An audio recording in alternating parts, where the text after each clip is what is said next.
তৃণমূল কংগ্রেসের শওকত মোল্লা সাহেব যে লেভেলের নেতা, 800-900 নেতা আছে ওই তার দলে এই ধরনের, তোর কথায় আমরা পাত্তা দিই না।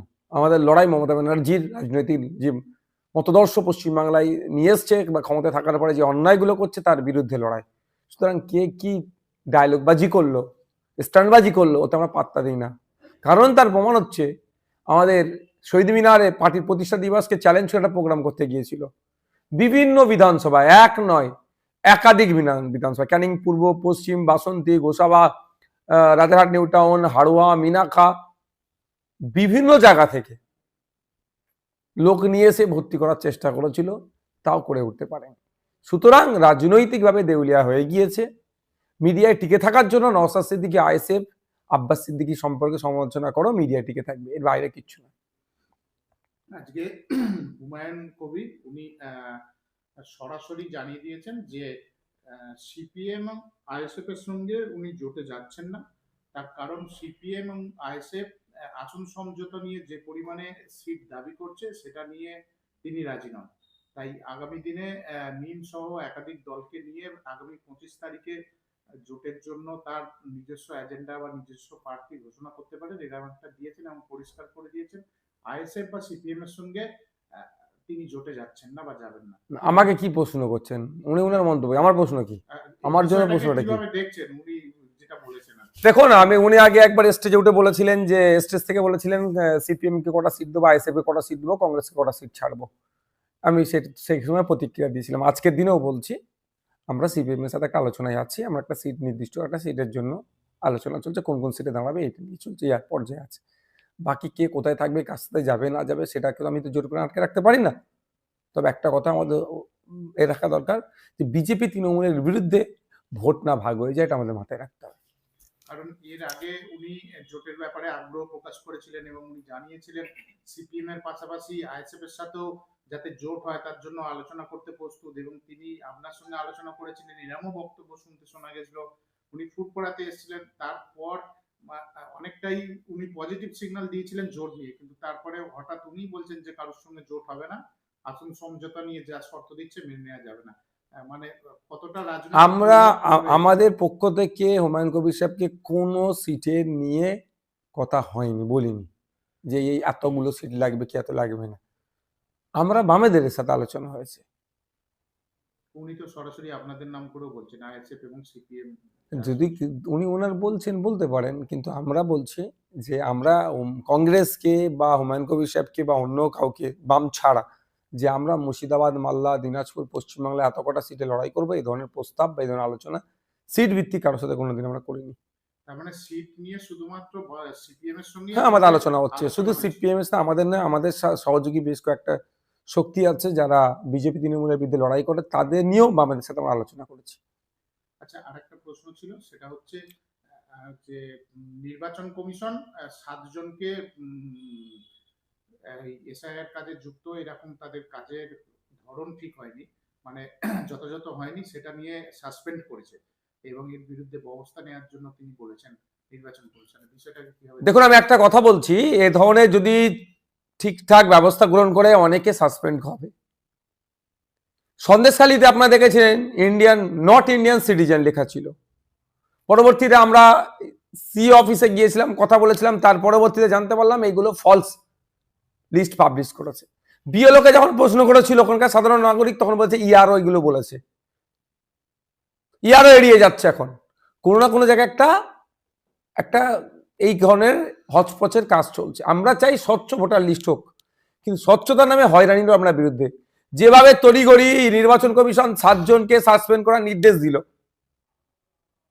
তাহলে নির্বাচন কমিশনকে অতটাই স্ট্রিক্ট থাকতে হবে একটা বৈধ ভোটারের নাম বাদ পড়ে, এইটাও নির্বাচন কমিশনের মাথায় থাকতে হবে।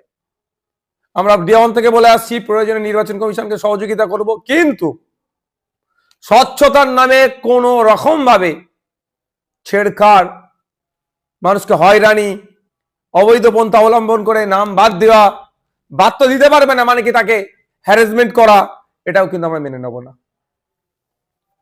সরাসরি একটা হুঁশিয়ারি দিয়েছেন আপনার এবং আপনার দাদা আব্বাস সিদ্দিকী এবং আপনার কাকা তোহা সিদ্দিকীর নাম করে সরাসরি হুঁশিয়ারি দিয়েছেন যে রাতের ঘুম আপনাদের কেড়ে নেবেন এবং ইঞ্চিতে ইঞ্চিতে জায়গা বুঝে নেওয়ার ডাক দিয়েছেন দলীয় কর্মীদের। একদম ভরা সভা মঞ্চ থেকে এরকম হুঁশিয়ারি দিয়েছে আপনাদের নাম করে। কি বলবেন বিষয়টা নিয়ে? আমার কাকার বিষয় যেটা বলছেন, উনি মমতা ব্যানার্জির খুব ক্লোজ। সে বিষয়টা নিশ্চিতভাবে কাকা বুঝে নেবেন। চুনোপুটিদেরকে পাত্তা দেয় না, আমি দেখছি ইদানিংকালে ওর বিরুদ্ধে যথেষ্ট মুখ খুলছে। এখন বিষয় হচ্ছে নওশাদ সিদ্দিকী, আব্বাস সিদ্দিকী। আমরা ওই তৃণমূল কংগ্রেসের শওকত মোল্লা সাহেব যে লেভেলের নেতা, ৮-৯০০ নেতা আছে ওই তার দলে এই ধরনের।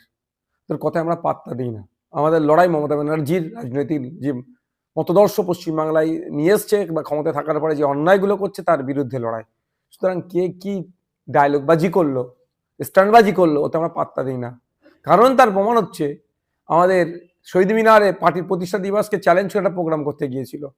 বিভিন্ন বিধানসভায়, এক নয় একাধিক বিধানসভা, ক্যানিং পূর্ব, পশ্চিম, বাসন্তী, গোসাবা, রাজারহাট, নিউ টাউন, হাড়োয়া, মিনাখা, বিভিন্ন জায়গা থেকে লোক নিয়ে এসে ভর্তি করার চেষ্টা করেছিল, তাও করে উঠতে পারেন। সুতরাং রাজনৈতিকভাবে দেউলিয়া হয়ে গিয়েছে। মিডিয়ায় টিকে থাকার জন্য নওশাদ সিদ্দিকী, আইএসএফ, আব্বাস সিদ্দিকী সম্পর্কে সমালোচনা করো, মিডিয়ায় টিকে থাকবে, এর বাইরে কিচ্ছু না। আজকে হুমায়ুন কবির উনি সরাসরি জানিয়ে দিয়েছেন যে সিপিএম এবং আইএসএফ এর সঙ্গে উনি জোটে যাচ্ছেন না। তার কারণ সিপিএম এবং আইএসএফ আসন সমঝোতা নিয়ে যে পরিমাণে সিট দাবি করছে সেটা নিয়ে তিনি রাজি নন। তাই আগামী দিনে মিম সহ একাধিক দলকে নিয়ে আগামী 25 তারিখে জোটের জন্য তার নিজস্ব এজেন্ডা বা নিজস্ব প্রার্থী ঘোষণা করতে পারেন, এরকম একটা দিয়েছেন এবং পরিষ্কার করে দিয়েছেন আইএসএফ বা সিপিএম এর সঙ্গে তিনি জোটে যাচ্ছেন না বা যাবেন না। আমাকে কি প্রশ্ন করছেন? উনি ওনার মন্তব্য, আমার প্রশ্ন কি? আমার জন্য প্রশ্নটা কি? কিভাবে দেখছেন উনি যেটা বলেছেন? দেখুন, উনি আগে একবার স্টেজে উঠে বলেছিলেন যে স্টেজ থেকে বলেছিলেন সিপিএম কে কটা সিট দেবো, আইএসএফ কে কটা সিট দেবো, কংগ্রেসকে কটা সিট ছাড়বো। আমি সেই সময় প্রতিক্রিয়া দিয়েছিলাম। আজকের দিনেও বলছি, আমরা সিপিএম এর সাথে একটা আলোচনায় আছি। আমরা একটা সিট, নির্দিষ্ট একটা সিটের জন্য আলোচনা চলছে, কোন কোন সিটে দাঁড়াবে এটা নিয়ে চলছে, এই পর্যায়ে আছে। বাকি কে কোথায় থাকবে, কার সাথে যাবে না যাবে, সেটাকে আমি তো জোর করে আটকে রাখতে পারি না। তবে একটা কথা আমাদের এ রাখা দরকার, যে বিজেপি তৃণমূলের বিরুদ্ধে ভোট না ভাগ হয়ে যায়, এটা আমাদের মাথায় রাখতে হবে। কারণ এর আগে উনি জোটের ব্যাপারে আগ্রহ প্রকাশ করেছিলেন এবং উনি জানিয়েছিলেন সিপিএম এর পাশাপাশি আইএসএফ এর সাথেও যাতে জোট হয় তার জন্য আলোচনা করতে প্রস্তুত, এবং তিনি আপনার সঙ্গে আলোচনা করেছিলেন, এরকমও বক্তব্য শুনতে শোনা গেছিল। উনি ফুটপড়াতে এসেছিলেন, তারপর অনেকটাই উনি পজিটিভ সিগন্যাল দিয়েছিলেন জোট নিয়ে, কিন্তু তারপরে হঠাৎ উনি বলছেন যে কারোর সঙ্গে জোট হবে না, আসন সমঝোতা নিয়ে যা শর্ত দিচ্ছে মেনে নেওয়া যাবে না।